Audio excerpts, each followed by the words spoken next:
Arestado ang isang tricycle driver na kinilala bilang alias Boy, 52 anyos at residente ng Barangay Alfonso 8, Quezon, Palawan sa isang matagumpay na bypass operation na isinagawa ng Quezon Municipal Police Station at ng Provincial Drug Enforcement Unit ng Palawan Police Provincial Office.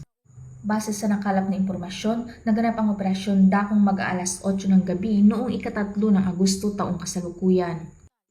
Nahuli si alias Boy matapos itong mabilhan ng isang plastic sachet na naglalaman ng hinihinalang shabu. Nang siya ay arestuhin, nakuha pa sa kanya ang karagdagang 3 plastic sachet ng nasabing iligal na droga. Sa kasalukuyan, ang suspect ay nasa kustudiya ng Quezon Municipal Police Station at nahaharap sa kasong paglabag sa Republic Act 9165 o ang Comprehensive Dangerous Drugs Act of 2002.